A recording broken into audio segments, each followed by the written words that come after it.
एठारे आमे देखू कि शाखा है आमे समस्ते आउ द्राक्षालता है प्रभु जीशु ख्रीस्ट। आमे जदि प्रभु कहले कि फल जदि न फलिले ताहा काटी पकांती। आमे जदि आत्मिक हिसाब से जदि चिंता करिबा ताहेले आमे समस्ते फल फलिबा को चेष्टा करिबा। आउ प्रभु जो व्यक्ति भी आत्मिक रूप रे बढ़ंती आउ तांकर अनुसार चालित हुअंती सही व्यक्ति को प्रभु आहुरी अनुग्रह करती आ तांकर जीवन रे जहाँ किछि भी परिष्कृत करती। तांकर हृदय रे जहाँ किछि पाप मंद जहाँ भी अछि प्रभु परिष्कृत करती। प्रभुंक ठारे आमे फल फलिबा को चेष्टा करिबा।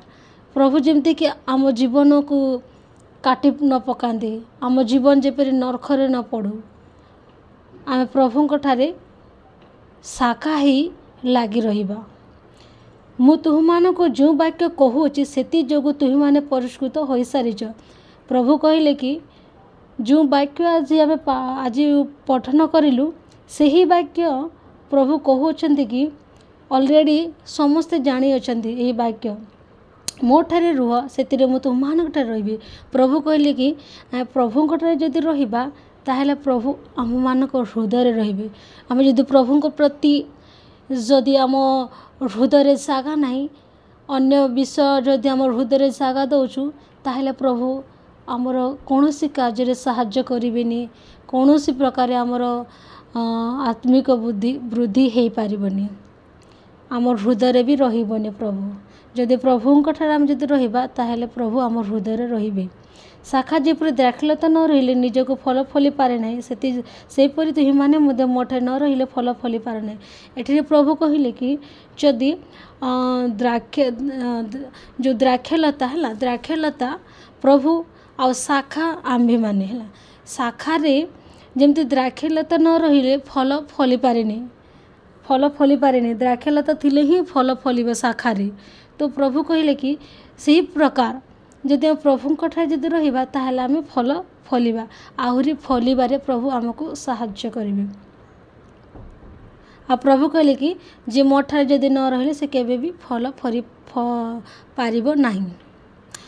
मु द्राक्षलता तुही माने शाखा। प्रभु कहले कि मु द्राक्षलता आ तुही माने शाखा। जे मो ठारे रहे मु जहाँ ठारे रहे से प्रचुर फल फले। आमीन।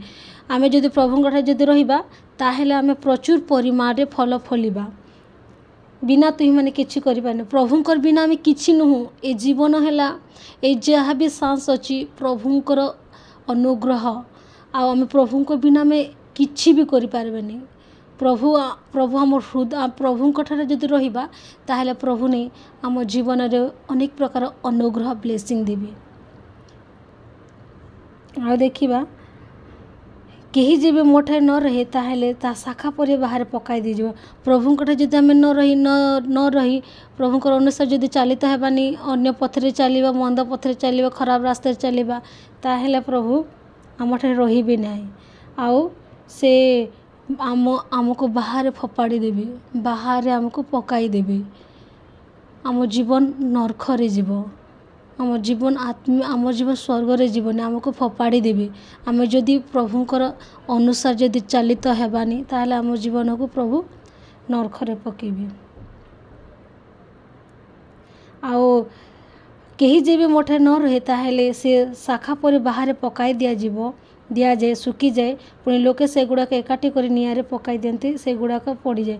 जदि आमे देखिबा जदि शाखा मन जते डाली में शाखा मन जते काटंती तो बाहर नहीं फपाड़ी दियंती आ सेटा सुखी गले कोन करंती निआरे से गुड़ाक पड़ी दियंती। आम जीवन सेपरी न हो, आम जीवन भी सेपरी न हो। आमे जदि फल जदि न फलिबा आमे सुखी जीवा प्रभु आमको नरक कुंड रे पके देबे। आम जीवन से परी न हो आमे जेपरी फलिबा को चेष्टा करिबा। जदि तुही माने मोठे रुह आ मोहर वाक्य तुमान रुहे ताहेले जे कौनसी विषय इच्छा कर ताहा मांग। प्रभु कहले कि तुमी जदि मोठे जदि रहिबो आ मोहर सब किछि आज्ञा को पालन करिबो आउ तुमे जहाँ किछि भी मांगिबो जहाँ किछि भी हो प्रभुंक ठारे असंभव को से संभव करिया परमेश्वर टंती। जहाँ किछि भी प्रभु वाक्य रे कहले कि जहाँ भी तुम माग ताहले तुमମାନଙ୍କ निमंते दिज्व प्रभु कहले आ तुमମାନଙ୍କ निमंते साधित हेब प्रभु आम निश्चय आमको देवे जदि तुम मैंने जदि मोठे रुह आ मोहर वाक्य तुमक रुहे जदि प्रभुंकर वाक्य आम जो वाक्यटा ए शुणुचु वाक्य जो प्रभु कथा कहते से ही वाक्य आम हृदय रखिबार अच्छे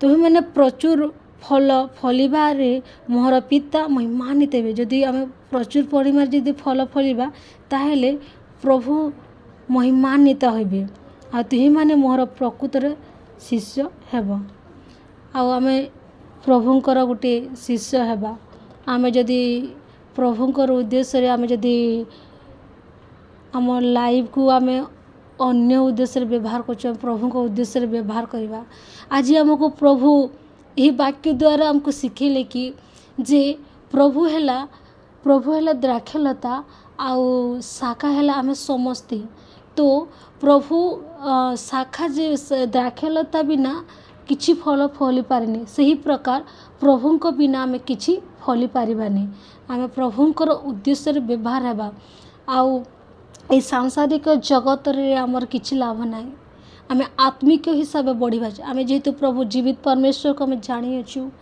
प्रभु को आम जानिछु तो आम प्रभुंकर उद्देश्य रे व्यवहार हबार अछि ना कि ए जगतर पथरे चलबार अछि प्रभु आज आमको गोटे शिक्षा देले फलिबा जिस फ्रूट आम लाइफ को आम लाइफ सब किछि जेमिति आम फल फलिबा चेष्टा करिबा आत्मिक फल इटा जागतिक सांसारिक फल कथा कहूनी मु आत्मिक फल कथा कहूँ कि फ्रूट आम जे पूरा आत्मिक हिसाब बढ़िया वाक्य अनुसार चलित हेबा वाक्य को वाक्य है प्रभु आ से वाक्य को आम हृदय रखिबा सही कथा प्रभु आज आम शिखौଛନ୍ତି आम लाइफ बस गोटे जर्नी यही जर्नी पीरियड रे आम जीवन को आम सुंदर भाव में करने को चेष्टा करवा आम जदि माइंड जदि खराब अच्छी आम हृदय जदि पापरे पड़ी अच्छी मन सब किछि खराब रे अच्छी ताहेले प्रभु ठारे प्रार्थना करवा प्रभु निश्चय समस्त हृदय को चेंज करती निश्चय समस्त को मन को चेंज करती माइंड को चेंज करते प्रभु निकट को आसू प्रभुंकर वाक्य को पढ़ू वाक्य प्रभु आमको दे अछंती सही वाक्य आम हृदय रखिबा आ वाक्य अनुसार चलितबा से आम सबुदिन प्रभुंकर प्रार्थना करिबार अछि प्रभु यही सबू यही वाक्य द्वारा मते भी से प्रभु शिखेले आपण मानक भी शिखेले कि आम जगत ठारे पृथक रहिबा आउ प्रभुंकर उद्देश्य रे कार्य करिबा फलिबारे चेष्टा करिबा प्रभु यही वाक्य द्वारा समस्त को आशीर्वाद करंतु आमीन।